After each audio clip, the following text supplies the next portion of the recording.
దయచేసి మీ యొక్క బిడ్డలను మీ స్వాధీనంలో ఉంచుకోండి. మనము అతి శ్రేష్టమైన భాగానికి వచ్చినాము, వాక్య భాగానికి వచ్చినాము. కాబట్టి దయచేసి మీ బిడ్డలను మీ స్వాధీనంలో ఉంచుకోండి. ఈ యొక్క వాక్యము చెప్పబడే కొద్ది నిమిషాలు మీరందరూ కూడా పూర్ణ హృదయముతో, పూర్ణ మనస్సుతో, పూర్ణ ఆత్మతో మీ హృదయాన్ని మొత్తం కూడా వాక్యం మీద కుమరించాలని మీ అందరికీ ప్రేమతో తెలియజేస్తున్నాను.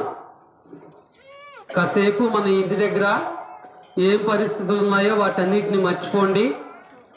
ఈ సువార్త కూడిక ద్వారా దేవుడు మనకు ఏమి సందేశాన్ని ఇవ్వాలనుకుంటున్నాడో ఆ సందేశాన్ని బహు జాగ్రత్తగా శ్రద్ధగా వినాలని మీ అందరికీ ప్రేమతో తెలియజేస్తున్నాను. అపవాది ఆటంకము చేత పవర్ కట్ అయింది. కానీ దేవుని మహాకృప వల్ల మళ్ళా దేవుడు అద్భుతంగా ఈ యొక్క పవర్ను మనకు దయచేసి ఉన్నాడు. అంటే ఈ యొక్క సువార్త కూడిక ద్వారా దేవుడు ఒక సంకల్పాన్ని కలిగి ఉన్నాడని మనం అర్థం చేసుకోవాలి. ఈ యొక్క సువార్త కూడిక ద్వారా ఈ యొక్క గ్రామంలో ఒక ఆయన ఉద్దేశం నెరవేర్చబడాలనేది ఆయన యొక్క సంకల్పం అయినది. కాబట్టి కూడేశ్వటి మీ అందరికి కూడా మరోసారి ప్రభుపేట వందనాలు తెలియజేస్తున్నాను. ఈ భూమి మీద దేవాతి దేవుడు తాను సృజించినట్టు ప్రతి మానవుడు కూడా ఏమవ్వాలైనా, ఏమి కావాలని ఆయన కోరుకుంటున్నాడు, ఎలాగ ఉండాలని ఆయన కోరుకుంటున్నాడు.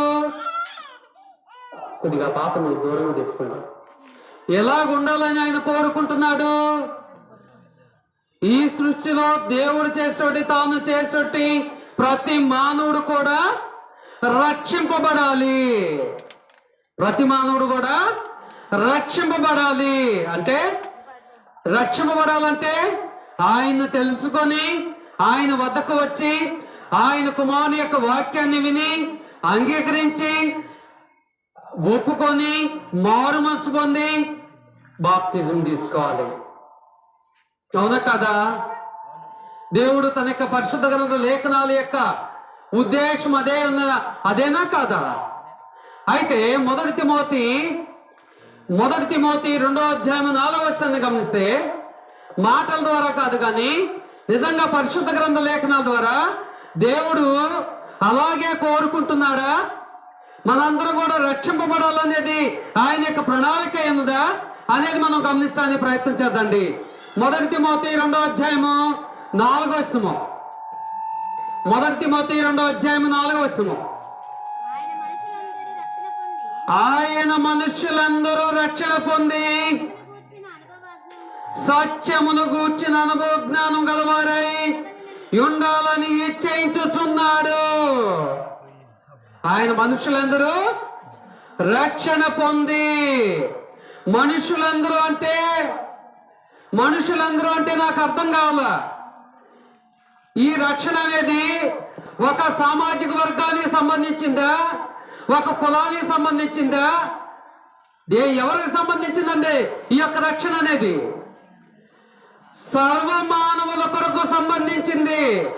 మనుషులందరి నిమిత్తము దేవుడి యొక్క రక్షణను అనుగ్రహించి ఉన్నాడు. ప్రియ సహోదరి సహోదరులారా, కాబట్టి ఆయన మనుషులందరూ రక్షణ పొంది, అందులో ఈ కులమని, ఆ కులమని, ఆ సామాజిక వర్గాన్ని, ఈ సామాజిక వర్గాన్ని, స్త్రీలని, పురుషులని ఏమీ తేడా లేదు. అందరూ కూడా, మనుషులందరూ కూడా రక్షణ పొంది, రక్షణ పొందటంతోనే ఆగమంటున్నారా? ఇంకా దాని తర్వాత ఇంకా కీలకమైన బాధ్యతను దేవుడు మనకు అప్పగించున్నాడు.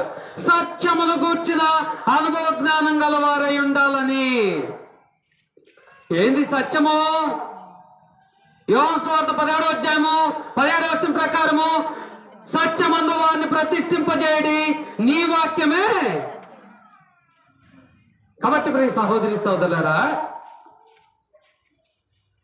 ఆయన మనుష్యులందరూ కూడా రక్షింపబడాలనేది ఆయన సంకల్పమైనది, ఆయన ఉద్దేశమైనది అని మనం గమనించాము. మరి ఇక్కడ ఉన్న వాళ్ళలో ఎంతమంది ఆయన మనకు అనుగ్రహిస్తోటి రక్షణను పొందుకున్న స్థితిలో ఉన్నారు, పొందుకోబోయే స్థితిలో ఉన్నారు, పొందుకోవాలని ఆలోచన ఉన్నారు? ఎంతమంది పొందుకున్నారు అంటే చాలా తక్కువ. ఎందుకంటే ఆ రక్షణను గురించి సరైన అవగాహన లేదు మనకు. ఆ రక్షణను గురించి సరైన అవగాహన లేదు మనకు. ఆ రక్షణ ద్వారా దేవుడు మనకు ఏమి దయచేస్తాడో మనం గమనించలేకపోతున్నాము, ఏమి ఇస్తాడో మనం గమనించలేకపోతున్నాము. ఏమి ఇస్తాడంటే రక్షణ ద్వారా ఈ భూమి మీద మనము దేవుని తెలుసుకొని మనం మరణించే వరకు దేవునికి విశ్వాసపాత్రులుగా ఉంటే, భూమి దాటిపోయిన తర్వాత కొన్ని కోట్ల సంవత్సరాలు నిత్య సంతోషాన్ని, నిత్య జీవాన్ని దేవుడు నీ కొరకు సిద్ధపరిచేసి ఉన్నాడు. నమ్ముతారా? నమ్మవచ్చా? ఖచ్చితంగా నమ్మవలను. ఎందుకంటే మాట ఇచ్చిన వాడు నమ్మదగిన వాడు. ఆయన అబద్ధికుడు కాదు, ఆయన మనుషుల మాదిరిగా మాట మార్చేవాడు కాదు. ప్రియ సహోదరి సహోదరులారా, అయితే మరి రక్షణ పొందినటువంటి మనము, బాప్తిజం పొందినటువంటి మనము ఏం చేయాలి? ఏం చేయాలండి? బాప్తిజం పొందిన తర్వాత ఫోన్లో ఆఫ్ చేయండి. బాప్తిజం పొందిన తర్వాత ఏం చేయాలి? ఏం చేయాలండి? ఏం చేయాలంటే ప్రియ దేవుని పిల్లారా, బాప్తిజం పొందక మునుపు మనము ఎవరి మధ్యలో ఉంటాము? లోకం మధ్యలోనే ఉంటాము. బాప్తిజం పొందిన తర్వాత ఎవరి మధ్యలో ఉంటాము? అదే లోకం మధ్యలోనే ఉంటాము. అంటే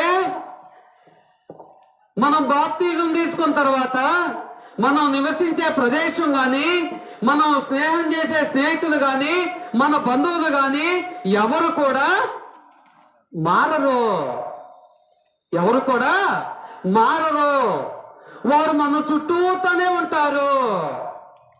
అయితే బాప్తిజం పొందిన తర్వాత ఎవరు మారాలి? మన బంధువులు మారాలా? స్నేహితులు మారాలా? చుట్టుపక్కల వాళ్ళు మారాలా? మనం మారాలా? ఇప్పుడు నేను క్రైస్తవులు ఏమనుకుంటున్నారంటే వాళ్ళందరూ మారాలి, నేనైతే నా పాత స్వభావాన్ని కలిగి ఉంటాను అంటున్నారు. ఎంతవరకు సమంజసం అండి అది? అవునా? అసలు బాప్తిజం అంటే ఏంటి? క్రీస్తును ధరించుకోవటము. అపోస్తలుల కార్యములు 2వ అధ్యాయము 40-41 వచనాల తర్వాత దేవుడు అంటున్నాడు, ఏమని అంటున్నాడు? అక్కడ 3000 మంది బాప్తిజం పొందిన తర్వాత మీరు మూర్ఖులకు ఈ తరము నుండి వేరై ఉండాలంటున్నాడు. ఎక్కడి నుంచి? ఎలా ఉండాలంట? మూర్ఖులకు ఈ తరము నుండి. ఎవరు మూర్ఖులు? మనం అప్పటివరకు వారి మధ్యనే జీవించాము, ఇప్పుడు కూడా వారి మధ్యనే జీవిస్తున్నాము. కానీ మనం ఏం చేయాలంట? వాళ్ళకు వేరే ఉండాలి. వాళ్ళకు వేరే ఏంటంటే నాకు అర్థం కావాలా? అంటే వాళ్ళు రకరకాల రంగు బట్టలు వేసుకుంటారు, నేను వైట్ అండ్ వైట్ వేసుకుంటా. అది వేరే ఉంటావా? ఏమండి? కాదు, నా ఇంటి మీద స్టార్ పెట్టుకుంటా, పెద్ద స్టారు. వేరే ఉంటావా? ఏది వేరే ఉండటం అంటే ఏంది? వేరే ఉండటం అంటే ఏమిటండి? వారు లోకంలో ఉన్నటువంటి వ్యక్తులు మోసం చేస్తారు, అన్యాయం చేస్తారు, అబద్ధాలు ఆడతారు. బాప్తిజం తీసుకున్న మనం ఏం చేయాలి? వాటికి దూరంగా ఉండాలి. అర్థమవుతుందండి? వేటికి దూరంగా ఉండాలి? వాటికి దూరంగా ఉండాలి. కానీ నేటి క్రైస్తవ సమాజంలో బాప్తిజం తీసుకున్న ఎంతమంది అబద్ధాలు ఆడకుండా ఉంటున్నారు, మోసం చేయకుండా ఉంటున్నారు, ఆ యొక్క ఉద్యోగాలు చేసే దగ్గర లంచాలు పుచ్చుకోకుండా ఎంతమంది ఉన్నారండి? ఏమి లేదు. సోమవారం నుండి శనివారం వరకు నా ఇష్టానుసారమైన జీవితాన్ని జీవిస్తా, ఆదివారం వచ్చేసరికి వైట్ అండ్ వైట్ వేసుకుంటా, ఫ్యాషన్కి మాట్లాడతా, పరిశుద్ధ గ్రంథాన్ని చేతపట్టుకుంటా, మందిరానికి వెళ్తా, 2 గంటలు 3 గంటలు దేవుణ్ణి ఆరాధిస్తా, మళ్ళా నా జీవితం నాదే. కానీ దేవుడు ఇలాంటి జీవితాన్ని కోరుకోవట్లే. దేవుడు నీకు రక్షణ అనుగ్రహించింది నువ్వు ఇలాంటి జీవితాన్ని జీవించడం కొరకు కాదు. అయితే ప్రియ సహోదరి సహోదరులారా, బాప్తిజం తీసుకున్న నీవు నాకు లోకము, లోకమునకు నేను, అంటే లోకముతో నేను ఎలాగ వ్యవహరించాలి? దేనితోనండి? లోకముతో. అదేంటండి? లోకం ఏమైనా మనిషా? లోకం ఏమైనా స్నేహితుడా, మా బంధువా అని అనొచ్చు మీరు. లోకం అంటే ఏంది? మనుషులే. అప్పటి వరకు నువ్వు ఎవరి మధ్య అయితే జీవించావో వారితో ఎలాగూ వ్యవహరించాలనేది నువ్వు ఎప్పుడు తెలుసుకోవాలి? బాప్తిజం ముందే తెలుసుకోవాలి. అవునా? కనీసం బాప్తిజం తీసుకున్న తర్వాతైనా తెలుసుకోవాలి. మరి ఈనాడు బాప్తిజం తీసుకొని సంవత్సరం అవుతుంది, 10 సంవత్సరాలు అవుతుంది, 20 సంవత్సరాలు అవుతుంది, 30 సంవత్సరాలు అవుతుంది. కానీ ఎంతమంది లోకంతో నేను ఎలా వ్యవహరించాలి అనే విషయాన్ని ఎవరైనా తెలుసుకోవడానికి ఆసక్తి చూపుతున్నారా? ఎవరైనా తెలుసుకోవాలనే ఆలోచన కలిగి ఉన్నారా? ఈ లోకంలో ఏదైనా ఒక పని చేసేటప్పుడు దానిలో ఇంకా ఏ రీతిగా పని చేయాలి, ఏ రీతి ఎక్కువ డబ్బులు సంపాదించాలి, ఏ రీతిగా ఉన్నతంగా ఉండాలని ఎంతగా ఆలోచన చేస్తాం మనము. మరి బాప్తిజం తీసుకున్న తర్వాత బాప్తిజం అనేది పరలోకం చేయుటకు మొట్టమొదటి మెట్టు అయినది. ఎక్కవలసిన మెట్లు చాలా ఉన్నాయి. కానీ మనం భ్రమపడేది ఏంటంటే బాప్తిజం తీసుకున్న వెంటనే పరలోకానికి ఎక్కిపోయిను అన్నంత ఫీలింగ్ ఇస్తాం మనం. కానీ దేవుడు బాప్తిజం తీసుకున్న వెంటనే పరలోకాన్ని ఇవ్వట్లే. అయితే నాకు లోకము, లోకములకు నేను, నేను లోకముతో ఎలాగూ వ్యవహరించాలి, అంటే లోకముతో నేను ఎలాగూ ప్రవర్తించాలి అనే విషయాలను మనం ఈరోజు నేర్చుకోవడానికి ప్రయత్నించేద్దండి. ఈ సువార్తికుడి ద్వారా బాప్తిజం తీసుకున్న తర్వాత లోకముతో నేను ఎలాగ ప్రవర్తించాలి. లోకముతో అంటే నా చుట్టుప్రక్కల ఉన్న వారితో, నా కుటుంబంలో దేవుని ఎరగని వారితో, నా స్నేహితులతో, నా బంధువులతో, నా యజమాని దగ్గర, నా మేనేజర్ దగ్గర నేను ఎలా వ్యవహరించాలి అనేది మనం గమనించబోతున్నాము.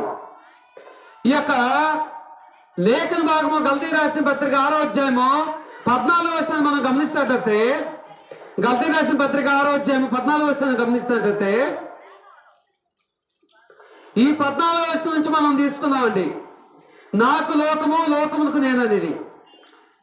అయితే మన ప్రభు అయిన యేసుక్రీస్తు శిలువయందు తప్ప మరి దేని యందును అతిశయించడం నాకు దూరమవును గాక. దాని వలన నాకు లోకమును, లోకమునకు నేనును సిలువ వేయబడి ఉన్నాము. ఏమంటాడు పౌలు గారు? లోకానికి నేను, నేను లోకానికి, నాకు లోకము సిలువ వేయబడి ఉన్నది. అంటే సిలువ వేయబడి ఉండటం అర్థమైంది. ఇంతకుముందు అయితే బాప్తిజం తీసుకున్న తరకైతే లోకాశలను కలిగి ఉన్నాడు. లోకాశలు మనం కలిగి ఉంటాము. కానీ బాప్తిజం తీసుకున్న తర్వాత అపవాది గారు మనలను తప్పు చేయాలని, మోసం చేయాలని, వ్యభిచారం చేయాలని, అన్యాయం చేయాలని ఎంత ప్రేరేపించినా కూడా, ఎంత పురుకొల్పినా కూడా మనం ఏం చేయాలి? ఏం చేయాలండి? వాటిని అసహించుకోవాలి. వాటిని అసహించుకోవాలి. వాటిని ఏం చేయాలంటండి? అసహించుకోవాలి. సిలువ ఇవ్వటం అంటే ఎందుకు తెలుసా? వాటి విషయాల్లో మనం చచ్చిపోవాలి. వాటి విషయాల్లో, లోక ఆశల విషయాల్లో మనము చచ్చిపోవాలి. ఉదాహరణకు చనిపోయినటువంటి ఒక వ్యక్తి శవం మీద పడి ఎంత ఏడ్చినా కూడా ఆ యొక్క శవములో కదలిక ఉంటుందా ఏమన్నా? ఎందుకని? ఆ శవము మృతమైనది. అలాగే లోకాశల విషయంలో మన కన్ను కానీ, మన చెవి కానీ, మన యొక్క హృదయాలోచన కానీ అలాగూ సిలువేయబడాలి. అలాగ ఉండగలుగుతున్నామా? ఉండగలమా? సాధ్యమేనా? సాధ్యమేనండి? సాధ్యము కాకపోతే దేవుడు చెప్పడండి. సాధ్యము కాకపోతే దేవుడు చెప్పడు. ఎందుకంటే క్రైస్తవ అలాగ జీవించారా లేదా? అపోస్తులు అలాగ జీవించారా లేదా? ఆదిమ క్రైస్తవులు అలాగ జీవించారా లేదా? ఆ తర్వాత అనేక తరాలు ఆ రీతిగా జీవించారు. లోకాశలను సిలువ వేసుకున్నారు.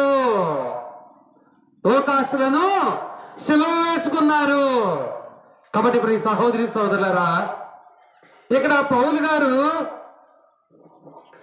గలతీ పట్టణంతో ఈ మాట చెప్తున్నారు. ఎందుకంటే ఇక్కడ గలతీ పట్టణం విశ్వాసుల యొక్క పరిస్థితి ఏమైందంటే, అన్యుల నుండి క్రైస్తవులోకి వచ్చినటువంటి విశ్వాసులు గలతీ పట్టణంలో చాలా మంది ఉన్నారు.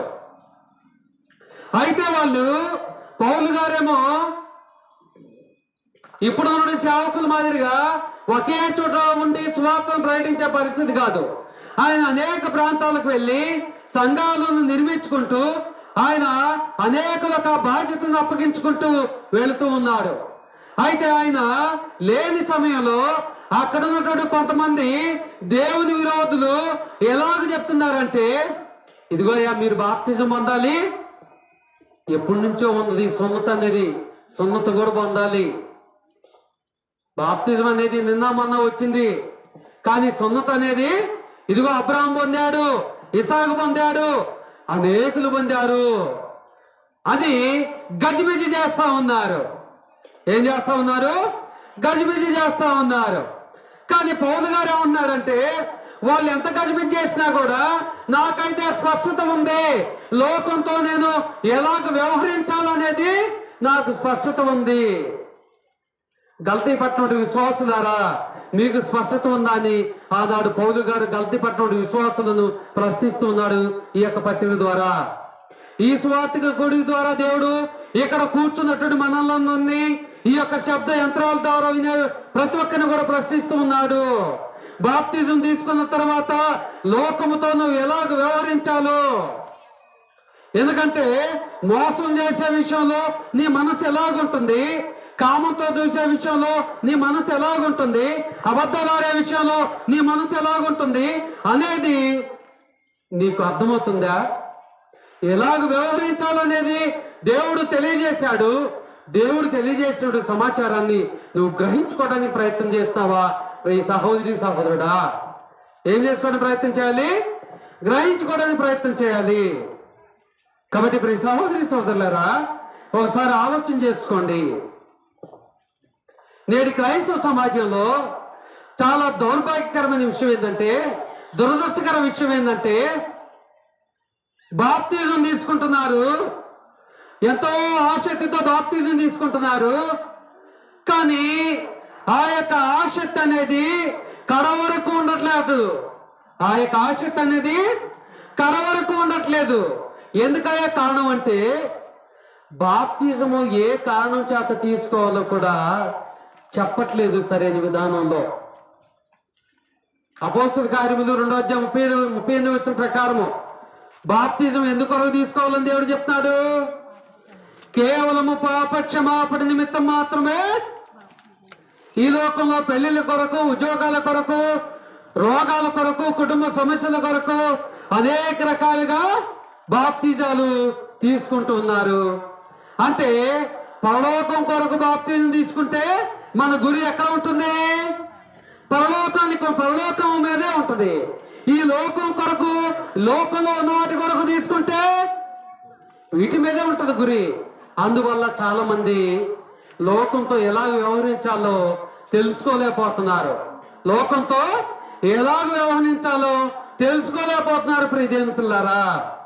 కాబట్టి మనం ఒకసారి గమనించాలి.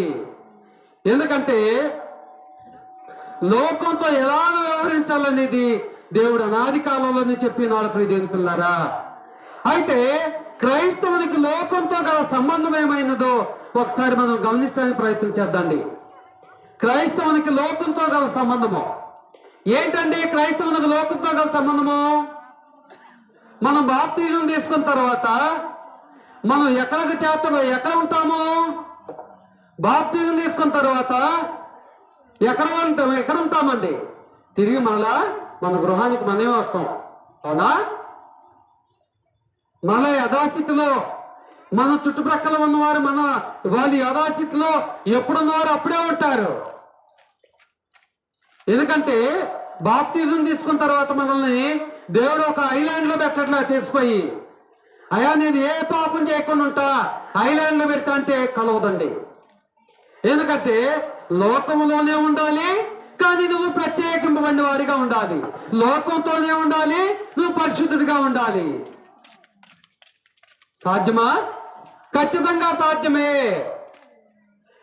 ఎందుకంటే బాప్తిజం తీసుకున్న వెంటనే మనం పరలోకానికి ఎక్కిపోతే ఏ బాధ ఉండదు, అవునా కదండి? ప్రతి ఒక్కరు కూడా పరలోకాన్ని పొందుకుంటారు. కానీ అలా కాదండి. బాప్తిజం తీసుకున్న తర్వాత ఒక 20 సంవత్సరాలు, 30 సంవత్సరాలు, 40 సంవత్సరాలు, 50 సంవత్సరాలు నువ్వు ఈ భూమి మీద జీవించాలి. ఎవరితో జీవించాలంటే, ఇంతకుముందు నువ్వు వ్యభిచారులతో స్నేహం చేశావే వాళ్ళతో జీవించాలి, దొంగలతో స్నేహం చేశావే వాళ్ళతో జీవించాలి, వాళ్ళతో స్నేహం చేశావే వాళ్ళతో జీవించాలి, మోసం చేసే వాళ్ళతో స్నేహం చేశావే వాళ్ళతోనే జీవించాలి.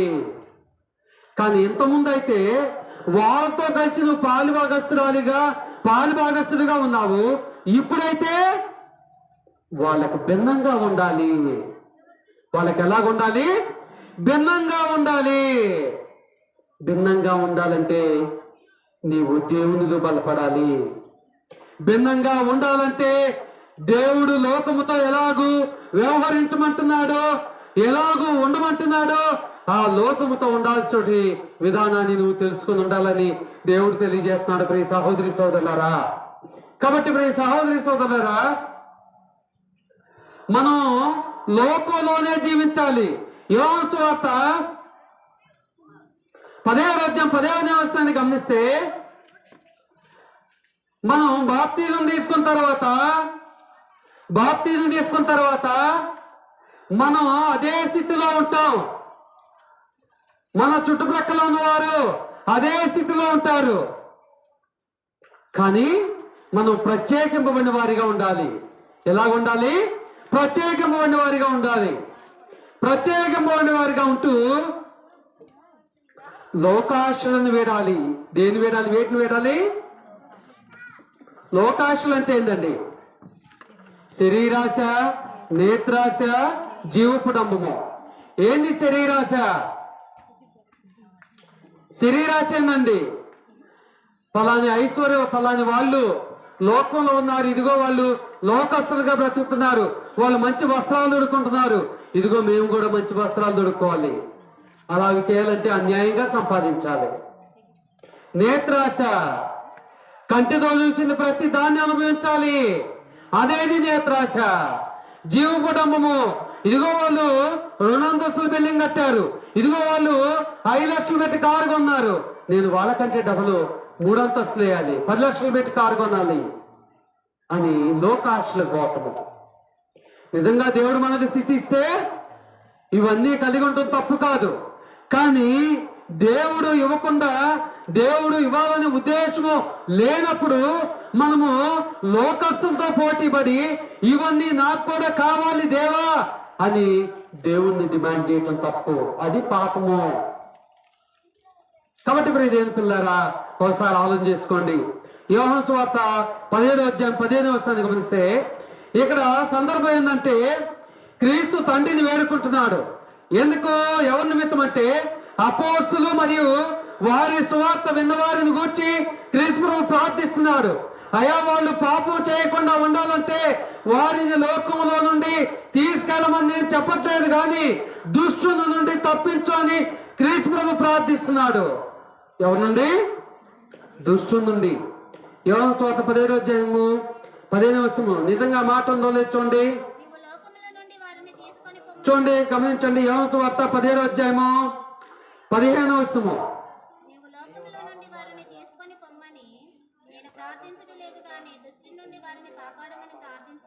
క్రీస్తు ప్రభు ఏమని ప్రార్థిస్తున్నాడండి? నువ్వు లోకము నుండి వారిని అనగా అపోస్తలు బోధ వినేవారిని. అంటే క్రీస్తు ప్రభు ఏమని ప్రార్థిస్తున్నాడు? వీళ్ళు బాప్తిజం తీసుకున్న తర్వాత వెంటనే పరలోకానికి చేసిపోయాని నేను ప్రార్థించను కానీ వాళ్ళు లోకంలోనే ఉండాలి, కానీ దుష్టుని నుండి దూరంగా ఉండాలి. ఏంటిదంట? ధర్మశాస్త్రం ద్వారా దేవుడు చెప్పాడు. కీర్తన గ్రంథం 1:1-3 ద్వారా ఏమని చెప్పాడండి? కీర్తన గ్రంథము, దుష్టుని ఆలోచన చొప్పున నడవక, పాపుల మార్గమున నిలవక, అపహాసకులు కూర్చుండ చోటను కూర్చుండక. ఎవరు? ఆనాడు దేవుని ప్రజలైనటువంటి ఇజ్రాయేలు గురించి దేవుడు ఈ సమాచారాన్ని ఇజ్రాయేలుగా ఆజ్ఞాపించినాడు. మరి శ్రేష్టము కాని నిబంధనలోనే దేవుడు అలాగే ఆజ్ఞాపించినాడంటే మనము క్రొత్త నిబంధనలో శ్రేష్టమైన నిబంధనలో ఉన్నటువంటి మనము ఇంకా ఎంత దూరంగా ఉండాలి దుష్టులకి. ఆ దుష్టులు ఎలాగుంటారండి? దొంగల మాదిరిగా ఉంటారా? బాగా జుట్టు పెంచుకొని గద్దాలు పెంచుకొని ఉంటారా? ఉండరు. మన కుటుంబంలోనే ఉంటారు, మన బంధువుల్లోనే ఉంటారు, మన స్నేహితుల్లోనే ఉంటారు. కానీ వారి ఆలోచనకు మనము భిన్నంగా ప్రవర్తించాలి. భిన్నంగా అంటే ఎలాగూ? వాళ్ళకి మందు తాగే అలవాటు ఉంటుంది, మనము దానికి దూరంగా ఉండాలి. అవునా? వాళ్ళకు ఆదివారం వస్తే సినిమాకు వెళ్ళే అలవాటు ఉంటుంది, మనం ఆదివారం వస్తే ఎప్పుడు నేను దేవుణ్ణి ఆరాధించాలనే మనసు ఉండాలి మనకు. అవునా? ఆ తాపత్రయం ఉండాలి, ఆ ఆశ ఉండాలి మనకు. అది దుష్టు నుండి దూరంగా ఉంటామంటే. అంతేగాని వాళ్ళు రంగు బట్టలు వేసుకుంటే నేను తెల్ల బట్టలు వేసుకున్నా, నేను ఆ పరిశుద్ధ గ్రంథాన్ని చేతబట్టా కాబట్టి వాళ్ళకంటే నేను భిన్నంగా ఉన్నాను అనుకుంటే దేవుడు కోరుకున్న భిన్నత్వం ఇది కాదని దేవుడు తెలియజేస్తున్నాడు. కాబట్టి మీరు సహోదరి సోదరులారా, క్రీస్తు ప్రభు అపోస్తుల కొరకు, వారి బోధ వినేవారి కొరకు ఏం ప్రార్థిస్తున్నాడు? దుష్టుని నుండి తప్పించయా వాళ్ళను.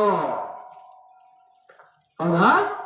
మరి ఈనాడు బాప్తిజం తీసుకున్న తర్వాత, అయ్యా ఎవరైనా నన్ను లోకాశలకు వెళ్ళమని అడిగినప్పుడు నేను వాళ్ళని తిరస్కరించే మనసు నాకు దయచేయ్యా అని ప్రార్థిస్తామా? బాప్తిజం తీసుకొని ఎన్ని సంవత్సరాలైంది? మన జీవితంలో ఒక్కసారైనా ప్రార్థించామా? అయ్యా ఎవరైనా నా స్నేహితులు కానీ నా బంధువులు కానీ ఎవరైనా పాపం చేయనట్లుగా నన్ను పురికొల్పినప్పుడు వాళ్ళను తిరస్కరించే మనసు నాకు దయచేయ్యా, నీ ఆజ్ఞలు పాటించే మనస్సును నాకు దయచేయ్యా అని ఎప్పుడైనా ప్రార్థించామా? ప్రార్థించలేవు. ఎందుకంటే లోకాశలు చాలా తీయగా ఉంటాయి, చాలా సుఖాన్ని ఇస్తాయి. దేవుని ఆజ్ఞలు కఠినంగా ఉంటాయి. దేవుని ఆజ్ఞలు ఎలాగుంటాయి? కఠినంగా ఉంటాయి. కాబట్టి ప్రియ సహోదరి సోదరులారా, ఒకసారి ఆలోచన చేసుకోమని మీ అందరికి ప్రేమతో తెలియజేస్తున్నాను. ఎందుకంటే పౌలు గారు ఒక గొప్ప మాటను అన్నాడండి. 2 కొరింథీ 10:3 ద్వారా పౌలు గారు ఒక గొప్ప మాటను అన్నాడు. మేము శరీరముతోనే ఉన్నాం కానీ, ఏమన్నాడు పౌలు గారు? మేము శరీరంతోనే ఉన్నాం కానీ. అంటే మేమంటే పౌలు గారితో పాటు 12 మంది అపోస్తలుల గురించి మాట్లాడుతున్నాడు. నిజంగా మాట ఉందో లేదో చూడండి.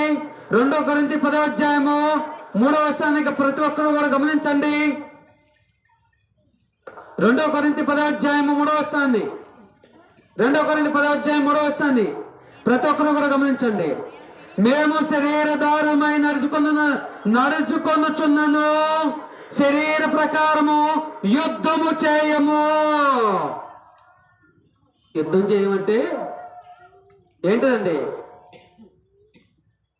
ఒక స్నేహితుడిని, లోకంలో ఉన్న స్నేహితుడు, క్రైస్తవంలో ఉన్న స్నేహితుడిని బలవంతం చేస్తాడు. రారా, ఇప్పుడు దాకా మనము ఎన్ని సంవత్సరాల నుంచి మందు తాగుతున్నాం, ఎన్ని సంవత్సరాల నుంచి సిగరెట్ తాగుతున్నాం, ఎన్ని సంవత్సరాల నుంచి సినిమాలు పోతున్నాం. ఇప్పుడు నువ్వు బాప్తిని తీసుకుంటే ఏమన్నా అడ్డా? రా, నేను తీసుకెళ్తానని లాక్కొని వెళ్తా ఉంటాడు, బలవంతం చేస్తా ఉంటాడు. 1-10 మార్లు మనం ఫోన్ చేస్తా ఉంటాడు. కానీ మనం ఏం చేయాలి? ఒకప్పుడైతే నేను ఆ స్థితిలో ఉన్నాను, ఇప్పుడైతే దానికి దూరంగా ఉండాలని బలంగా నేను తీసుకున్నాను అని చెప్పగలిగిన మనస్సు మీకుందా? ఈ సువార్త కూడి ద్వారా దేవుడు ప్రశ్నిస్తున్నాడు. ఆనాడు పౌలు గారు అయితే పౌలు గారితో పాటు తనతో ఉన్నటువంటి అపోస్తులందరూ కూడా వారు శరీరేచ్ఛల కొరకు యుద్ధము చేయలేదు. యుద్ధం అంటే పోరాడలేదు, ప్రయాసపడలేదు. మరి దేన్ని నెరవేర్చుకోవడానికి ప్రయాసపడ్డారు? దేవుని కార్యాలను జరిగించడానికి ప్రయాసపడ్డారు. ఏ కార్యాలను? దేవుని కార్యాలు జరిగించడానికి ప్రయాసపడ్డారు. ప్రియ సహోదరి సోదరులారా, ఈనాడు పౌలు గారి మాదిరిగా నేను శరీరేచ్ఛల కొరకు నేను బ్రతకట్లేదు అనే చెప్పే ధైర్యము ఎంతమంది క్రైస్తవులు ఉంది? ఎంతమందిలో ఉందండి? ఈనాడు ప్రతి ఒక్కరు కూడా వైట్ అండ్ వైట్ వేసుకొని ప్రతి ఆదివారం మందిరానికి వెళ్తున్నాము కదా సంకల వైపు పెట్టుకుని. ఎంతమందికి చెప్పే ధైర్యం ఉన్నది? ఎంతమందికి చెప్పే జ్ఞానం ఉన్నది? ఆలోచన చేస్తున్నావా? ఇది లోకానికి భిన్నంగా ఉండటం అంటే. ఇది శరీరేచ్ఛలను నెరవేర్చకుండా ఆత్మేచ్ఛలను ఆత్మానుసారంగా జీవించడం అంటే అదే దేవుడు అన్నాడు, శరీరానుసారులుగా మీరు అయితే బాప్తిజం తీసుకోమని పొన్నారు. అప్పుడు మీరు ఎలాగ జీవించినా కూడా నేను పట్టించుకోను. కానీ మీరు బాప్తిజం తీసుకున్న తర్వాత మీరు శరీరంతోనే ఉంటారు, కానీ ఎలా జీవించాలి? ఆత్మానుసారులుగా జీవించాలి. ఎలా జీవించాలండి? ఆత్మానుసారులుగా జీవించాలి. కాబట్టి ప్రియ సహోదరి సోదరులారా, అలాగే జీవించే మనస్తత్వము, అలాగే జీవించే మనస్సాక్షి, ఆ మనస్సు నీకుందా అనేది దేవుడు ప్రశ్నిస్తున్నాడు. రెండవ వచనం చూడండి. శరీర ప్రకారము నడుచుకున్న వారమని మమ్మను గూర్చి కొందరు అనుకొనుచున్నారు కారా? అట్టి వారిలో నేను తెగించి కాఠిన్యము చూపవాలని తలంచుకొనుచున్నాను, గాని నేను వచ్చినప్పుడు కాఠిన్యమును చూపకుండానట్లు చేయడని నేను మిమ్మల్ని బతిమాలుకొనుచున్నాను. మీరే బాప్తిజం తీసుకున్నారా? మీరే చర్చికి పోతున్నారా? మేము కూడా నమ్ముకున్నాం దేవుణ్ణి. తప్పు చేస్తే ఏమైద్ది? ఒకసారి తప్పు చేస్తే ఏమైద్ది అని అన్నప్పుడు మనం ఏం చేయాలండి? నా జీవితంలో బాప్తిజం తీసుకున్నటి నుండి మరలా మరణం వరకు లోక ఆశలకు దూరంగా ఉండాలని నేను కఠినమైన నిర్ణయం తీసుకున్నానని వాళ్ళు ఎన్ని మార్లు బతిమాలినా, బెదిరించినా, బుజ్జగించినా చెప్పే మనస్సు మనకు ఉండాలని దేవుడు తెలియజేస్తున్నారు. ప్రియ సహోదరి సోదరులారా, అది లోకంతో భిన్నంగా ఉండటమంటే, లోకంతో భిన్నంగా ఉండడం అంటే అదండి ప్రియ దేవుని పిల్లారా. కాబట్టి మనం ఈ శరీరంతోనే జీవిస్తాం, కానీ శరీరేచ్ఛలను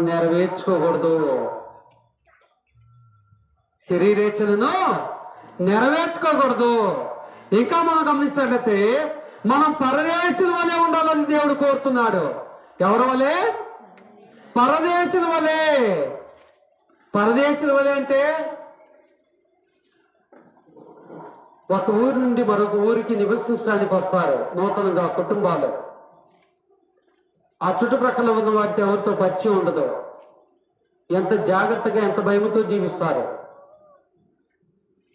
క్రైస్తవులు అనేవాడు వాడి కూడా భూమి మీద అలాంటి పరదేశులు ఉన్నారు. మన పౌరస్థితి ఎక్కడుంది? పరలోకంలో ఉంది. మన టార్గెట్ ఏమైంది? పరలోకం చేరాలి. అంతేగాని భూమి మీద నా పక్కన వాళ్ళ కంటే ఎక్కువగా ఆస్తులు సంపాదించాలి, మంచి ఉన్నతమైన వస్త్రాలు ధరించాలి, ఉన్నతమైన కార్లను కొనాలి, ఉన్నతంగా లోకంలో ఫలాని పేరంటే ఫలాని వ్యక్తి అంటే చాలా గొప్పగా చెప్పుకోవాలి, ఇవి కాదు. ఎందుకంటే క్రీస్తు ప్రభువు ఏమన్నాడంటే ఆనాడు అపోస్తుల్ని, మీరు నన్ను పోలి నడుచుకుంటే లోకం మిమ్మల్ని ద్వేషిస్తుంది అన్నారా? లేదండి, లోకం మనల్ని ద్వేషిస్తుంది. ఎందుకు? మనం వాళ్ళతో కలిసి తిని త్రాగం కాబట్టి లోకం ఏం చేస్తుంది? ద్వేషిస్తుంది. అయితే మనం బలంగా నిర్ణయం తీసుకోవాలి. ప్రాణ స్నేహితుడు కావాలా? మన కొరకు ప్రాణం పెట్టిన క్రీస్తు కావాలా? ఎవరు కావాలి? ఇప్పటి వరకు మనకు ప్రాణ స్నేహితుడిగా ఉన్నటువంటి మన స్నేహితుడు కావాలా? మనం వ్యభిచారిగా ఉన్నప్పుడే, అన్యాయస్తుడిగా ఉన్నప్పుడే, మోసగాడిగా ఉన్నప్పుడే మన కొరకు ప్రాణం పెట్టిన క్రీస్తు కావాలా అనేది డిసైడ్ చేసుకోవాలి ప్రియ సహోదరి సోదరుడా. ఆ డిసైడ్ చేసుకోవటంలో బలంగా నువ్వు నిర్ణయం తీసుకోవాలి. 1 పేతురు 2వ అధ్యాయము 11వ వచనం ద్వారా దేవుడు ఏమంటున్నాడు చూడండి ప్రియులారా. 1 పేతురు 2వ అధ్యాయం 11వ వచనము. సహోదరులు చదవగలిగిన వారు చదవండి. 1 పేతురు 2వ అధ్యాయం 11వ వచనము. 2:11. ప్రియులారా, మీరు పరదేశులను యాత్రికులనై ఉన్నారు గనక ఆత్మకు విరోధముగా పోరాడు శరీరాశలను విసర్జించి. ఏంటంటే ఆత్మకు విరోధంగా పోరాడు శరీరాశలను విసర్జించాలి. విసర్జించడం అంటే మనము మూత్రం మనం విసర్జిస్తాం, మళ్ళీ దాని వైపు తేరగా ఆసక్తితో చూస్తామా? మన శరీరాశలను కూడా అంతకంటే ఎక్కువగా విసర్జించాలి ప్రియ సహోదరి సోదరులారా. అంతకంటే ఎక్కువగా విసర్జించాలంటే మన హృదయంలో ఏం నింపబడాలి? ఇంటికి వెళితే రాత్రి 7 గంటల నుంచి 10 గంటలకు వచ్చే సీరియల్ మన హృదయంలో నింపబడాలా? శనివారం నైట్ వచ్చే మంచి సినిమాలు నింపబడాలా? ఏం నింపబడాలి? ఏం నింపబడాలండి? దేవుని వాక్యము నింపబడాలి. ఏం నింపబడాలి? దేవుని వాక్యము నింపబడాలి. ఆ దేవుని వాక్యం నింపబడాలంటే పాత నిబంధన గ్రంథంలో అయితే దేవుడే ఉన్నాడు, దివారాత్రములలో యెహోవా ధర్మశాస్త్రమును ధ్యానించేవాడు ధన్యుడు. మరి పాత నిబంధనలు అలాగన్నాడంటే మనం పాత నిబంధన కంటే శ్రేష్టమైన నిబంధన క్రొత్త నిబంధనలు ఉన్నాం. మనం దివారాత్రుల కంటే ఇంకా ఎక్కువగా ధ్యానించాలి. ధ్యానిస్తే సరిపోదు, దానిలో ఉన్న సత్యాన్ని గ్రహించాలి. గ్రహిస్తే సరిపోదు, అనుసరించాలి. అనుసరిస్తే సరిపోదు, మరణం వరకు నమ్మకంగా ఉండాలి. ప్రకటన గ్రంథం 2వ అధ్యాయం 10వ వచనం వరకు. ఇదిగో మీరు శోధింపబడినట్లు అపవాది మీలో కొందరిని చెరలో వేయింపబోతున్నాడు, మరణం వరకు. నాకు అర్థం కావట్లే. చాలా మంది క్రైస్తవులకు అర్థం కావట్లే. బాప్తిని తీసుకున్నారు, 1 నెలకో, సంవత్సరానికో, 2 సంవత్సరాలకో నమ్మకంగా జీవిస్తున్నారు. ఆ తర్వాత మళ్ళీ ఏం చేస్తున్నారు? తాగుబోతుగా మారుతుండు, తిరుగుబోతుగా మారుతుండు, వ్యభిచారిగా మారుతుండు. అంటే బాప్తిజం తీసుకున్న తర్వాత నేను పరదేశిని, ఈ భూమి మీద పరదేశిని అంటే ఏందో తెలుసా? ఈ భూమి మీద ఏది నాకు శాశ్వతం కాదు, ఏది కూడా నాకు శాశ్వతము కాదు. నా శరీరం మీద ధరించిన ఈ వస్త్రాలు శాశ్వతమా? నేను కలిగి ఉన్న గృహము శాశ్వతమా? ఏది శాశ్వతం కాదు. నన్ను అమితంగా ప్రేమించే నా కుటుంబ సభ్యులు శాశ్వతమా? ఏది శాశ్వతం కాదు. మరి ఏది శాశ్వతము? భూమి దాటిపోయిన తర్వాత పరలోకము శాశ్వతము. భూమి మీద మహా అయితే నువ్వు 70 సంవత్సరాలు బతకొచ్చు, 80 సంవత్సరాలు బతకొచ్చు, 100 సంవత్సరాలు బతకొచ్చు. కానీ భూమి దాటిపోయిన తర్వాత కొన్ని కోట్ల సంవత్సరాలు నువ్వు జీవించాలంటే, స్వయంగా దేవాతి దేవునితోనే జీవించాలంటే, ఈ లోకంలో నువ్వు లోకాశలకు పోకూడదు. ఈనాడు మనం ఎల్లప్పుడూ ఏం ప్రార్థన చేస్తాం? దేవా, ఇదిగో పలానోళ్ళు అయితే మంచి ఆహారాన్ని భుజిస్తున్నారు, మేమైతే వారానికి ఒకసారి కూడా చికెన్ తెచ్చుకొని తినలేకపోతున్నాం దేవా. ఇదిగో వాళ్ళైతే మంచి బిల్డింగ్ కట్టుకున్నారు దేవా, మాకైతే ఇంకా రేకులు నీళ్ళే వచ్చావు, మేము ఇంకా ఎన్ని సంవత్సరాలు విశ్వాసంగా ఉండాలి నీ యందు అని ప్రార్థించేవారే గాని, అయ్యా నేను పరలోకం చేయటానికి నాలో లోపాలు ఏమైనా ఉన్నాయా, నేను సరి చేసుకోవాల్సిన లోపాలు ఏమైనా ఉన్నాయా అని ప్రార్థించేవారు ఎంతమంది ఉన్నారు? మీ హృదయాల మీద చేయబెట్టుకొని ఒకసారి ఆలోచన చేసుకోండి. అయా నేను పరదేశిగా ఉన్నాను, అయా నేను బాప్తీసం తీసుకున్నాను, ఇదిగో నేను పరదేశిగా ఉంటే నేను పరలోకం వెళ్ళాలంటే, ఇదిగో మీరు నాకు పరలోకం ఇవ్వాలంటే నాలో లోకాశలు ఏముండయ్యా, ఇక నేను దిద్దుకోవాల్సిన ఏముండయ్యా అని దేవునికి ప్రార్థించే మనసు నీలో ఉందా? మన సహోదరుడు చెప్తున్నాడు, తెల్లవారుజాము 3కి లేచి ప్రార్థిస్తానండి, నాకు గృహం ఇవ్వాలండి దేవుడు, పట్టుదలతో ప్రార్థిస్తున్నానని అంటున్నాడు. పట్టుదలతో ప్రార్థిస్తూ మంచిదే, గృహము కావాలి కానీ కోరుకోవటం తప్పులేదు. కానీ గృహము కంటే, వస్త్రాల కంటే, బంగారము కంటే, ముత్యముల కంటే, బిల్డింగుల కంటే, ప్లాట్ల కంటే, కార్ల కంటే విలువైంది పరలోకము, నిత్య జీవము. దాన్ని పొందుకోవటానికి నువ్వు ఈలో ఉన్నటువంటి లోపాలు ఏమైనావో నువ్వు దిద్దుకోవాలని దేవుడు తెలియజేస్తున్నాడు ప్రియ సహోదరి సోదరుడా. కాబట్టి ఈ లోకంలో నువ్వు క్రైస్తవుడిగా ఎందుకు వచ్చావు? 4 సంవత్సరాల క్రితం ఒక సహోదరుడు కలిసినప్పుడు పెళ్లి చేసుకుంటే బాప్తిని తీసుకుంటే పెళ్ళైద్దని చెప్పి బాప్తిజం ఇచ్చారు. సంవత్సరంలోనే పెళ్ళైద్దని చెప్పారు. 3 సంవత్సరాలు కూడా పెళ్లి కాల, తిరిగి లోకంలో కలిసిపోయిండు. కానీ దేవుడైతే అపోస్తుల కార్యములు 2:38 ప్రకారము పాప క్షమాపణ నిమిత్తం కొరకే బాప్తిని తీసుకోవాలి. పెళ్ళైతేనో, పిల్లలు పడతారనో, ఉద్యోగం వస్తుందనో, కుటుంబంలో సమస్యలు పోతేనో, భార్య భర్తల మధ్య తగులు తీర్తేనో బాప్తిని తీసుకోకూడదు.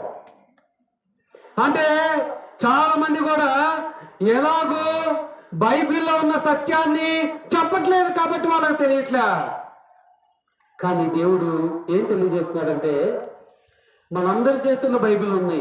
దురదృష్టకరమైందంటే మనందరి చేతుల్లో బైబిల్ ఉంది. 200 పెట్టో, 300 పెట్టో, స్థాయి ఉంటే 1000 రూపాయలు పెట్టో, 2000 పెట్టో, 5000 పెట్టో బైబిల్ మనం కొనుక్కుంటున్నాం. కానీ ఆ బైబిల్ ద్వారా దేవుడు ఏ ఉద్దేశాన్ని చెప్పాడో ఆ ఉద్దేశాన్ని, ఆ మర్మాలను ఒక్కసారి చదువుతున్నామా? ఎవరైనా బోధించినప్పుడు అపోస్తుల కార్యములు 17:11 ప్రకారము ఆనాడు బెరియపట్నం విశ్వాసులు వీళ్ళు బైబిల్లో ఉంది చెప్తున్నారా, లేని చెప్తున్నారా అని ప్రతిదినము లేఖనాలను పరిశోధించారు. ఈనాడు భూతార్థంలో పెట్టి ఎదిగిన ఒక్కళ్ళు కూడా కనిపించట్లే. పరిశోధించేవాళ్ళు, పరిశోధించడం దేవుడు ఎరుగు. కనీసం వాక్యాన్ని బోధించేటప్పుడు బైబిల్ అయినా ఉంది చెప్తుండా, లేని చెప్తుండా అని చూసేవాళ్ళు కూడా లేరు. ఎందుకంటే శనివారం నుండి సోమవారం నుండి శనివారం వరకు చేసేటి కూలి పనులన్నీ గుర్తుకొస్తాయి. దేవుని ఆరాధించడానికి వచ్చినప్పుడు చేసేడు వ్యాపారం అంతా గుర్తుకొస్తుంది, చేసేడు ఉద్యోగాలన్నీ గుర్తుకొస్తాయి. ఇక్కడికి వచ్చి మన మైండ్ నెమరు వేసుకుంటా ఉంటుంది. కానీ మన మైండ్ మన ఉద్యోగాల కొరకు, భౌతిక విషయాల కొరకు నెమరు వేసుకోకూడదు. పరిశుద్ధ గ్రంథ లేఖనాలు ఏమి తెలియజేస్తున్నాయో వాటిని నెమరు వేసుకోవాలని దేవుడు తెలియజేస్తున్నాడు. కాబట్టి ఇప్పుడు ఇదేం పిల్లరా, మనం పరలోకాన్ని పొందాలంటే లోకాశలను జయించాలా, లోకాశలను విసర్జించాలా అవసరం లేదా? బలంగా చెప్పట్లే, విసర్జించాలా అవసరం లేదా? ఎందుకంటే నేను ఒక ఉద్యోగాన్ని పొందుకోవాలంటే ఒక కంపెనీలో ఆ కంపెనీ రూల్స్ నేను పాటించాలా అవసరం లేదా? ఆ కంపెనీ రూల్స్ పాటించాలంటే తాత్కాలికంగా నేను ఇబ్బందులు పడాలి. అవునా? నైట్ డ్యూటీలను, ఇంకో డ్యూటీలను రకరకాలుగా ఇబ్బందులు పెడతా ఉంటారు. ఎప్పుడు పడితే వాళ్ళు ఫోన్ చేస్తూ ఉంటారు, రావాలంటారు, తినకపోయినా పరిగెడుతూ ఉండాలి. అంటే ఏంది? అది తాత్కాలికంగా ఇబ్బంది. దాని ద్వారా ఏమి వస్తుంది? మనకు లాభము, ఏ ప్రతిఫలం వస్తుంది? మన కుటుంబము, మనం జీవనోపాధి పొందుతున్నాం ఆ యొక్క ఉద్యోగం ద్వారా. అవునా? మన కుటుంబం మనం జీవనోపాధి పొందుతున్నాము. అలాగే మనము ఈ లోకంలో మనము బాప్తిజం తీసుకున్న తర్వాత లోకానికి భిన్నంగా ఉండాలంటే అనేకులు మన బంధువులే, మన కుటుంబంలో సభ్యులే మనల్ని దూషిస్తారు, ద్వేషిస్తారు, నిందలు వేస్తారు, అవమానం చేస్తారు. ఎందుకు అండి? ఇంత దేవునికి విశ్వాసపాత్రుడిగా ఉన్నా కూడా ఇదిగో మా తల్లిదండ్రులతో తిట్టుకోవాల్సి వస్తుంది, మా బంధువులు దూరం అయ్యారండి, నేను వాళ్ళని విడిచిపెట్టి ఉండలేకపోతున్నాను అంటే నువ్వు బాప్తిజం తీసుకుని వ్యర్థమే. ఇవన్నీ తాత్కాలిక ఇబ్బందులే. కానీ నువ్వు మరణం వరకు నమ్మకంగా ఉంటే, అంటే నువ్వు బాప్తిజము ఒక 40 సంవత్సరాలు తీసుకున్నావు అనుకోండి, నువ్వు ఒక 70 సంవత్సరాలు బతుకున్నావు అనుకోండి, 30 సంవత్సరాలు దేవునికి నమ్మకంగా జీవిస్తే చాలు. అంటే నువ్వు బాప్తిజం ఎన్ని సంవత్సరాలు తీసుకున్నావో, బాప్తిజం తీసుకున్న నాటి నుండి ఈ శరీరంలో నుండి ప్రాణం పోయే వరకు దేవునికి నమ్మకంగా జీవించాలి. దేవునికి ఏ రీతికి జీవించాలి? చాలా మంది నమ్మకంగా అంటే అర్థం కావట్లే. మందిరంలో ఉన్నప్పుడు చాలా నమ్మకంగా ఉన్నారు, కానీ ఈ యొక్క ఫెస్టివల్స్ వచ్చినప్పుడు ఊరి చివరి పోయి సిట్టింగ్ వేస్తున్నారు మోరీల మీద కూర్చొని. అవునా? మందు తాగుతుండు, సిగరెట్ తాగుతుండు. ఇదే నమ్మకం అంటే ఊరి చివరి పోతే ఊరు చూడరండి. అవునా? దేవుడు సర్వాంతర్యామి కదా. దేవుడు ఎవరు? మనం ఊరు మధ్యలో ఉన్నా, మా ఇంటి లోపల ఉన్నా, ఇంటి బయట ఉన్నా, ఊరు బయట ఉన్నా, నువ్వు ఎక్కడ ఏమి చేస్తున్నా కూడా ఈ లోకంలో నీ కుటుంబ సభ్యులను, నీ బంధువులు వీళ్ళు చూడకపోవచ్చు, కానీ ఆయనను మాత్రము ఆయన నుండి నువ్వు తప్పించుకోలేవు. కాబట్టి మరి సహోదరి సహోదరులారా, మనం పరదేశినిగా ఉన్నామట. ఎలాగున్నాము? పరదేశినిగా ఉన్నాం. పరదేశినిగా ఉన్నామంటే ఈ భూమి మీద ఏది కూడా నాది కాదని నేను నిజంగా భావిస్తే, లోకంలో నా పట్టణంలో వాళ్ళు ఎక్కువగా సంపాదించుకుంటున్నా, 2 స్టేలు బిల్డింగ్ వేసుకున్నా, నాకు ఏసు రాదు వాళ్ళ మీద. వాళ్ళతో పోటీ పడాలని మనసు నాకు ఉండదు. ఎందుకంటే నా టార్గెట్ ఏమైంది? మనం అనుసరించే దేవుడు కొన్ని కోట్ల సంవత్సరాలు ఆయనతో గడపాలనే టార్గెట్ నాది. అర్థమైందండి? దాని కొరకు ఈ లోకంలో తాత్కాలిక సంతోషాలను నేను ఏం చేసుకోవాలి? విడిచిపెట్టుకోవాలి. ఏం చేసుకోవాలి? విడిచిపెట్టుకోవాలి, వదులుకోవాలి. మరి అలా వదులుకునే మనసు మీలో ఉందా? అలా వదులుకునే మనసు మీకుందండి? ఉంటే ఎంతమందికి ఉంది? ఒకవేళ లేకపోతే ఇప్పటి నుంచైనా అటువంటి మనస్సును మీరు కలిగి ఉండండి. ఎందుకంటే ప్రియదేని పిల్లరా, అబ్రహాం నుంచి యాకోబుల వరకు పరలోకాన్ని అనుభవించలేదు, కానీ మీ తర్వాత వారికి ఇస్తామన్నా కూడా వారు దేవుని పట్ల నమ్మకంగా భూమి మీద జీవించారు. ఎందుకంటే తాము పరదేశం అని వారు నమ్మారు. తాము ఎవరు నమ్మారు? ఎబ్రీ పత్రిక 11వ అధ్యాయం 13 నుంచి 16 వచనాలు గమనిస్తే, అబ్రాహాము, యాకోబు, ఇస్సాకులు ఏమని నమ్మారండి? పరదేశం అని నమ్మారు. వాళ్ళంటే నమ్ముతారండి. అప్పుడంటే టెక్నాలజీ లేదు. అవునా? ఇంత టెక్నాలజీ లేదండి. ఇన్ని ఫోన్ లేవు, కార్లు లేవు, బైకులు లేవు. వాళ్ళంటే అమాయకులు కాబట్టి నమ్మారండి. ఇంత టెక్నాలజీని ఉపయోగిస్తామండి. ఇంట్లో ఉండి ఫోన్ పట్టుకుంటే ప్రపంచంలో ఏది జరిగేది కూడా మేము చూస్తామండి. మేము ఎక్కడ నమ్మేవండి అంటారా? క్రైస్తవం అనేది దేని మీద ఆధారపడి ఉంది? విశ్వాసం మీద ఆధారపడింది. అవునా? నమ్మకం మీద ఆధారపడింది. అవునా? కానీ మనం ఏం చేయాలి? ఆ నమ్మకాన్ని మనం కలిగి ఉండలేకపోతున్నాము ప్రియ సహోదరి సోదరులారా. కాబట్టి నువ్వు గమనించాలి, నేను బాప్తిజం తీసుకున్న తర్వాత లోకంతో నేను ఎలాగ వ్యవహరించాలి, లోకంతో నేను ఎలాగో జీవించాలి, ఎలాగో ప్రవర్తించాలి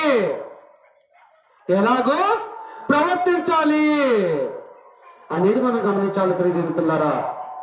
లోకంలో ఒక వ్యక్తి ఉన్నాడు, ద గ్రేట్ అలెగ్జాండర్. ఆయన ఏం సంపాదించాడండి?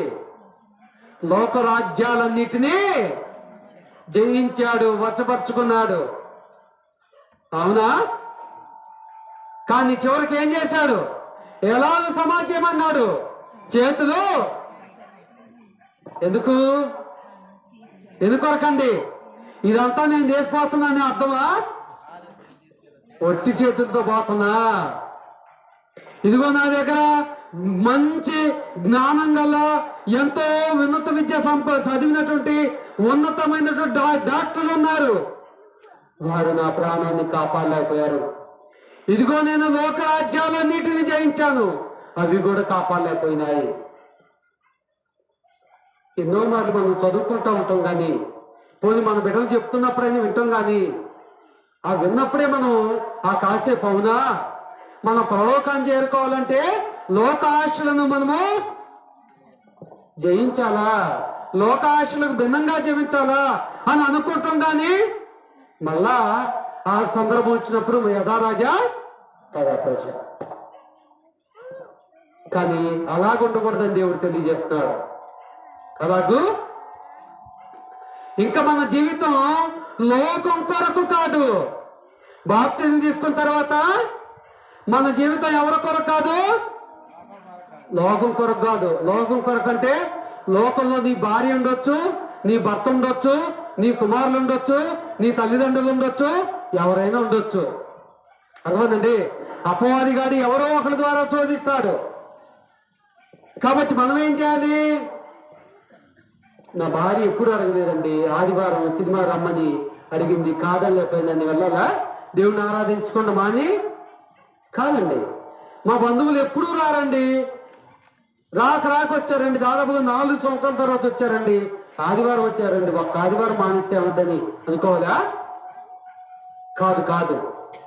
ఎవరు వచ్చినా సరే నేను లోకము కొరకు కాదు, దేవునికి కేటాయించవలసిన సమయాన్ని నేను దొంగలిస్తే దేవుడు నన్ను శిక్షిస్తాడు అనే విశ్వాసం నీలో ఉండాలి, అనే భయం నీకు ఉండాలి, అనే భక్తి నీకు ఉండాలి, అనే విధేయత నీకు ఉండాలి.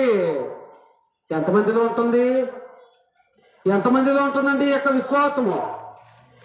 ఎంతమంది నేను నా కొరకు కాదు, నేను క్రీస్తు కొరకే జీవిస్తానని ఎంతమంది అనుకుంటున్నారండి?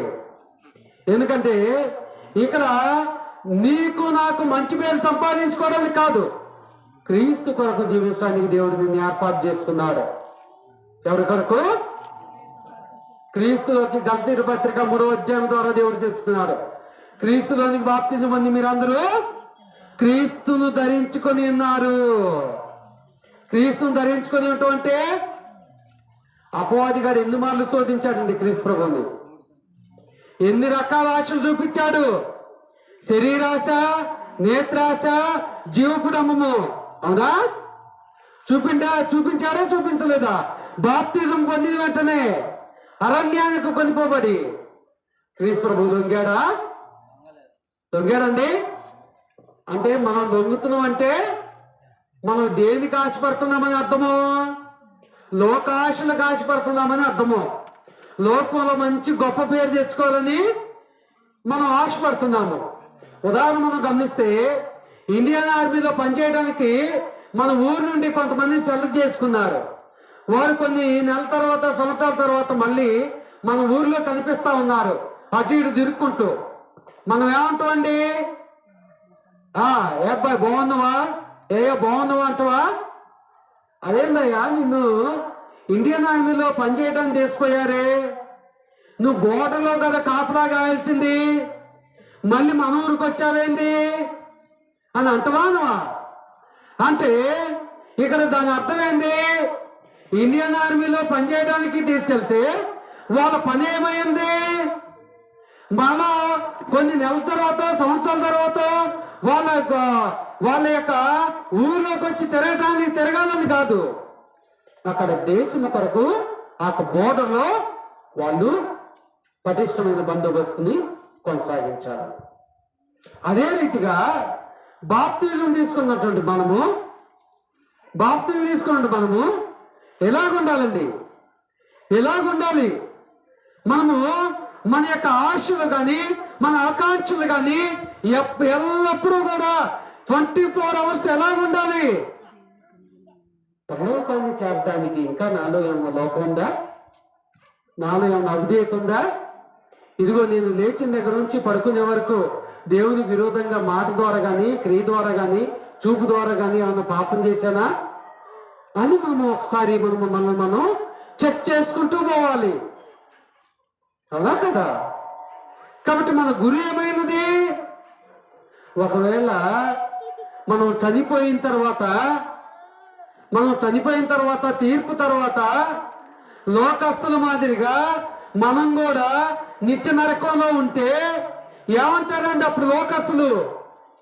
అయ్యా నువ్వు చర్చికి పోయావుగా అనుకుంటగా, దేవుడు నమ్ముకున్నావు అనుకుంటగా, పరిశుద్ధ గ్రంథాన్ని చేతపట్టుకొని వెళ్ళావు అనుకుంటగా, ఇదిగో నువ్వు నిత్య నరకంలో ఉంటావు, నేను నిత్య జీవాన్ని అనుభవిస్తానని చెప్పావు అనుకుంటగా, ఏంటి మరలా నువ్వు మేముండే స్థలంలోకి వచ్చావు, ఈ వేదనకరమైనటువంటి స్థితిని అనుభవిస్తున్నావు అంటారా అనరా? అలాగనే అవకాశం ఉందని దేవుడు చెప్తుందా చెప్పట్లేదా? లోకాసువార్త ద్వారా. అవునా? ఒక ధనవంతుడు లాజరు గురించి దేవుడు స్పష్టమైన సమాచారం ఇచ్చారా ఇవ్వలేదా? కాబట్టి ఇప్పుడు దేవుని పిల్లరా, తీర్పు తర్వాత భూమి మీద మనము ఓ 10 సంవత్సరాలు, 20 సంవత్సరాలు, 30 సంవత్సరాలు దేవుని బిడ్డగా జీవిస్తాం. అది ఎలాగ జీవిస్తామంటే నామకార్థంగా జీవిస్తాం, పైన జీవిస్తాం. అదేదో అలాగూ కాకుండా దేవుడు కోరుకున్న రీతిగా పూర్తి స్థాయిలో విశ్వాసంతో జీవిస్తే, పరిశుద్ధ గ్రంథ లేఖనాలు ఏమని బోధిస్తున్నాయో, పరలోకం చేరటానికి ఏమేమి కార్యాలు చేయాలని చెప్తున్నాయో అలాగ మనం చేసినట్లయితే ఖచ్చితంగా మనము దేవుడు కోరుకున్న రీతిగానే మనము పరలోకాన్ని చేరుకుంటామని దేవుడు తెలియజేస్తున్నాడు. ప్రియ సహోదరి సహోదరులారా, అప్పుడు మనల్ని వాళ్ళు హేళన చేయకుండా అంటారు. ఏమని? మీరు ఒకప్పుడు ఎక్కడే ఉన్నారు కదా, ఇదిగో మీరు అన్న రీతిగానే మీరు అనుసరించిన దేవుడు మీకు పరలోకాన్ని ఇచ్చాడు కదా అని వాళ్ళు ఏమనుకుంటారు? మనం కలిగి ఉన్నటువంటి ఆ యొక్క నిత్య సంతోషాన్ని బట్టి, అవును మీరు అనుసరించిన దేవుడు గొప్పవాడే, మీరు అనుసరించిన దేవుడు గొప్పవాడే, కాబట్టి మీరు కోరుకున్న రీతిగా ఆయన మీకు నిత్య సంతోషాన్ని ఇచ్చాడు అని అనుకుంటారు. ఈ భూమి మీదన్నా ఆర్మీలో చేసే వాళ్ళైనా వాళ్ళు వెనక తిరిగి వస్తే ఆ గ్రామంలో ఉన్నవారు అడిగితే వాళ్ళు తప్పించుకొని ఈ బజార్ని వస్తున్నారంటే ఇంకో బజార్ని పోవడానికి అవకాశం ఉంటుంది. అవునా? అక్కడ మాత్రం ఇలాంటి అవకాశం ఉందా? ఏమండి? అవకాశం లేదు. కాబట్టి ఇప్పుడు సహోదరి సోదరుడా ఆలోచన చేసుకో. ఏమని? నా గురి ఏమైనది? నేను పరలోకాన్ని పొందేంతగా విశ్వాసాన్ని కలిగి ఉన్నానా అని మనం గమనించాలి. ఎందుకంటే ప్రియమిత్రులారా, దేవుడు నిన్ను ఎందుకు ఎన్నుకున్నాడు? దేవుడు నిన్ను ఎన్నుకున్నాడు కదా బాప్తిజం ద్వారా. దేవుడు ఎన్నుకున్న దానికి నువ్వు తగిన రీతిగా జీవిస్తున్నావా అని దేవుడు లెక్క అడిగినప్పుడు మన దగ్గర సమాధానం ఉందా? చూడండి, 2 కొరింథీ 5:10 గమనించండి. ప్రతి ఒక్కరు కూడా ఆ లేఖన భాగాన్ని గమనించండి. 2 కొరింథీ 5:10 దేవుడు లెక్క అడుగుతాడా కదా?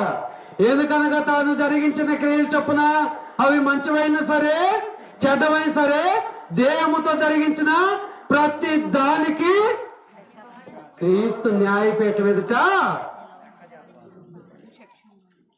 నిలబడి లెక్క చెప్పి ప్రత్యక్షం కావాలి. అప్పుడు అడుగుతారయ్యా, బాప్తిజం తీసుకున్న తర్వాత ఇదిగో తాగుడు మానేమన్నా మానేసావా? వ్యభిచారం మానేమన్నా మానేసావా? అన్యాయం చేయటం మానేమన్నా మానేసావా? ఇదిగో లోకస్తులు బిడ్డల కొరకు ఏం చేస్తారు? లోక కార్యాలు చేస్తారు. ఏం చేస్తారు? లోక కార్యాలు చేస్తారు. వాళ్ళైతే డైరెక్ట్ చేస్తారు. క్రైస్తవంలో ఉన్నోళ్ళైతే మన బంధువులు ఎక్కడ ఉన్నారో ఫోన్ చేసి ఏ మట్టి తింటే పిల్లలు పడతారు, ఏది కట్టుకుంటే పిల్లలు పడతారు చేస్తా ఉన్నారు. అవునా?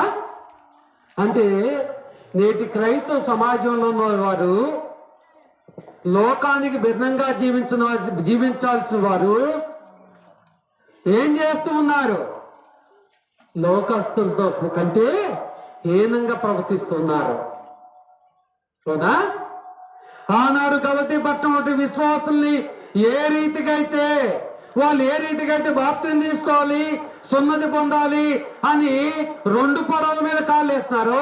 నేడు క్రైస్తవులు కూడా మన జీవితాల్లో ఏది జరగాలన్నా కూడా దేవుడికి లోబడితే, దేవునికి పూర్తి విధేయత చూపిస్తే ఆయన తీరుస్తాడనే నమ్మకాన్ని కలిగి ఉండకుండా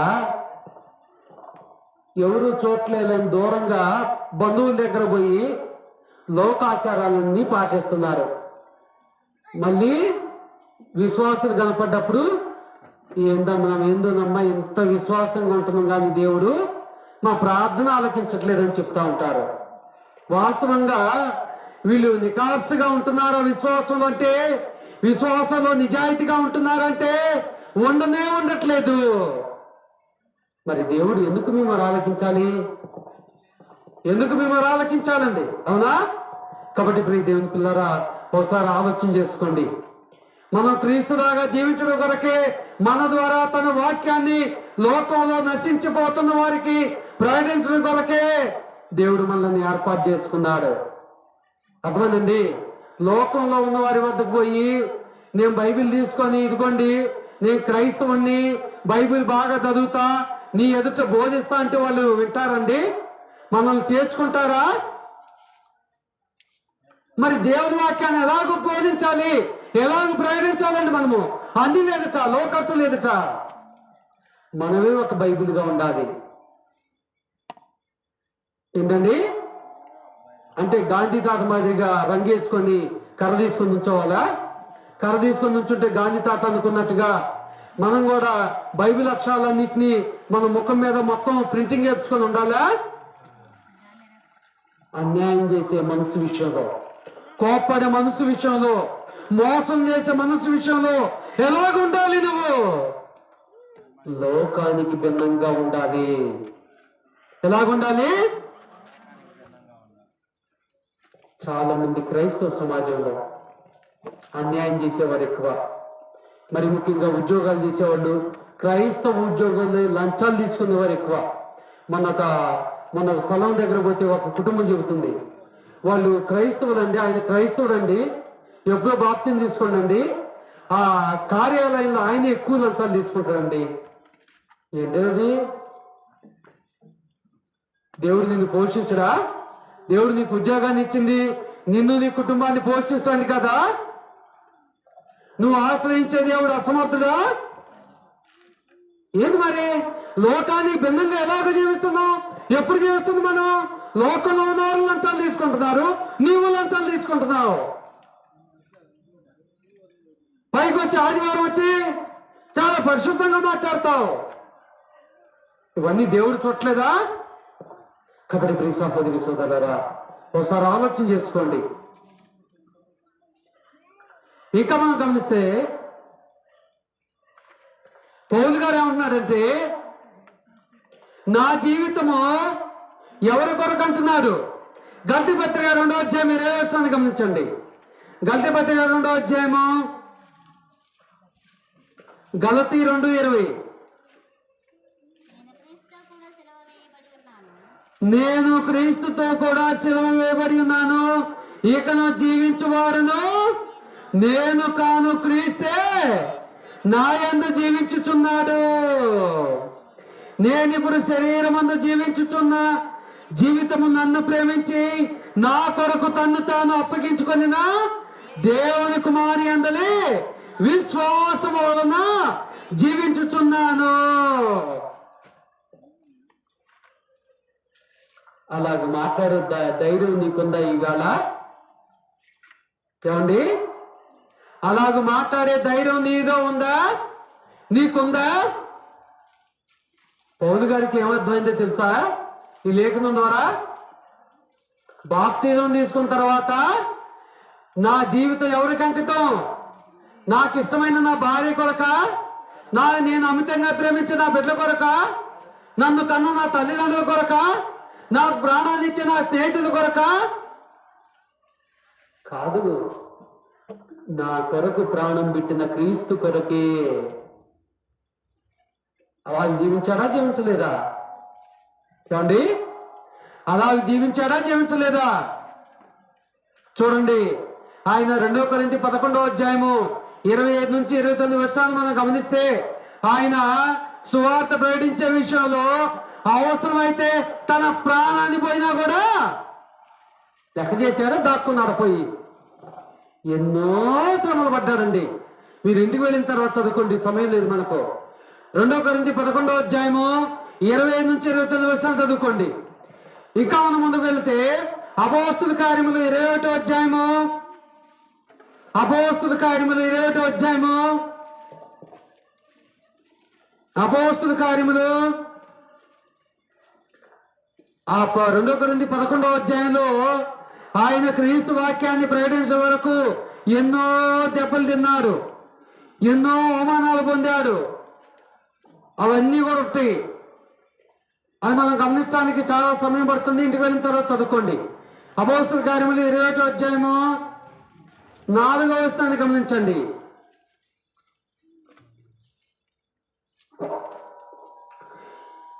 మేము ఎక్కడనున్న శిష్యులను కనుగొని 7 దినములు అక్కడ ఉంటిమి. వారు నీవు యెరూషలేములో కాలు పెట్టవద్దని ఆత్మ ద్వారా సౌలుతో చెప్పిరి. ఏం చెప్పారు? యెరూషలేములో కాలు పెట్టవద్దని ఆత్మ ద్వారా పౌలుతో చెప్పిరి. ఎందుకు? అయ్యా, అక్కడ నువ్వు దేవుని సత్య సువార్త చాటుతున్నావని, నీ మీద దాడి చేయాలని, నిన్ను చంపాలని ఆ యొక్క యెరూషలేములో కాచుకొని ఉన్నారు. అక్కడ నది, అక్కడ ఉన్నవారు పౌలు గారితో చెప్తున్నారు. 10వ వచనం నుంచి రండి, 10వ వచనానికి రండి.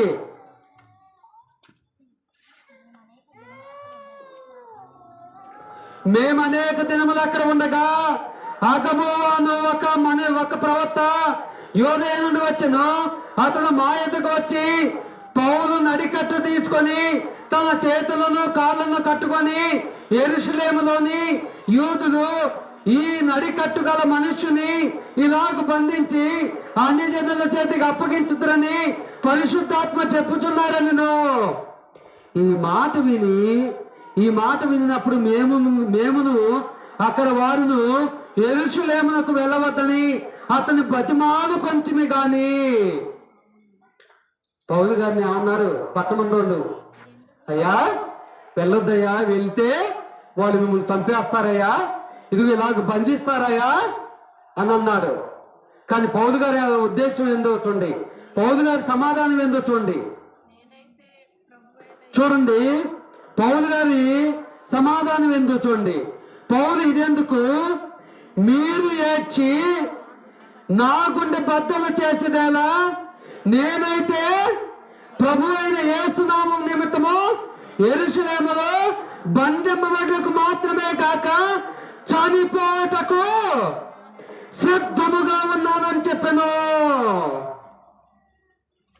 ఏం చెప్పారండి? ఇప్పుడు కూడా అలాంటి పరిస్థితులు కొన్ని గ్రామాల్లో ఉన్నాయి. అయినా సరే సత్యమును ప్రకటించకు చావుకైనా సిద్ధపడి ఉండాలి. ఎందుకంటే మన గురి లోకాన్ని సంపాదించుకోవడానికి కాదు, లోకాన్ని సంపాదించుకోవడానికి కాదు. ఎందుకంటే దేవుడు ఏమంటున్నాడంటే, మీరు ఈ లోకమునైనను లోకములో ఉన్న వాటినైనను ప్రేమించమన్నాడా, ప్రేమించొద్దన్నాడా? కాబట్టి ఆనాడు పౌలు గారి వెంట ఉన్నటువంటి వారు పౌలు గారు వెనకుండా అక్కడ సువార్త వ్యాప్తి జరగకుండా అడ్డుపడాలని ప్రయత్నం చేశారు, భయపడ్డారు. కానీ పౌలు గారు ప్రాణాన్ని ఇవ్వటానికైనా సిద్ధమన్నారు. ఈనాడు దేవుని సత్య సువార్తను, క్రీస్తు ప్రభు సత్య సువార్తను చాటే వాళ్ళందరూ కూడా అలాగే ప్రాణాలకు తెగించి దేవుని సత్య సువార్తను చాటాలి. దేవుని సత్య సువార్తను చాటాలి. ఎందుకంటే ఒక బలాఢ్యుడైనటువంటి గొలియాతు బాల్యము నుండే యుద్ధ సూర్యుడు, వాడు బాల్యము నుండే యుద్ధ సూర్యుడు గొలియాతు.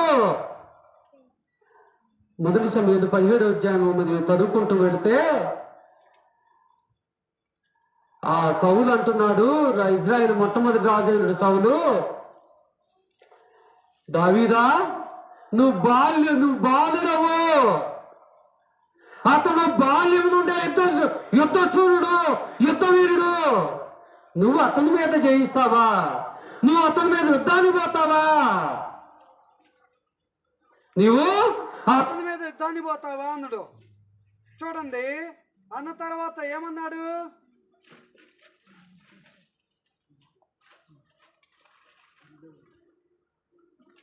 మొదటి సమూయేలు గ్రంథానికి రండి ఒకసారి.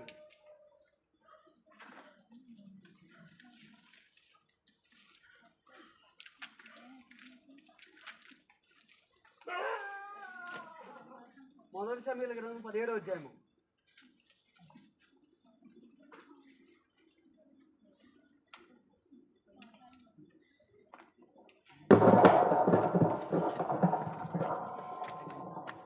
మొదటి సమూయేలు గ్రంథము 17వ అధ్యాయము.